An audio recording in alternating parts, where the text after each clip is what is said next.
تمام بادشاہت اللہ ہی کی ہے، آسمانوں کی بھی اور زمین کی بھی۔ وہ جو چاہتا ہے پیدا کرتا ہے، جسے چاہتا ہے بیٹیاں عطا کرتا ہے اور جسے چاہتا ہے بیٹے بخشتا ہے، یا ان کو بیٹے اور بیٹیاں دونوں عنایت فرماتا ہے، اور جس کو چاہتا ہے بے اولاد رکھتا ہے۔ وہ تو جاننے والا ہے، قدرت والا ہے، اور کسی آدمی کے لیے ممکن نہیں کہ اللہ اس سے بات کرے مگر وحی کے ذریعے یا پردے کے پیچھے سے، یا کوئی فرشتہ بھیج دے تو وہ اللہ کے حکم سے جو اللہ چاہے القا کرے۔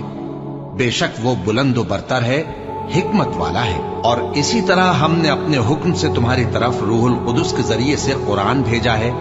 تم نہ تو کتاب کو جانتے تھے اور نہ ایمان کو، لیکن ہم نے اس کو نور بنایا ہے کہ اس سے ہم اپنے بندوں میں سے جس کو چاہتے ہیں ہدایت کرتے ہیں، اور بے شک اے نبی تم سیدھا رستہ دکھاتے ہو۔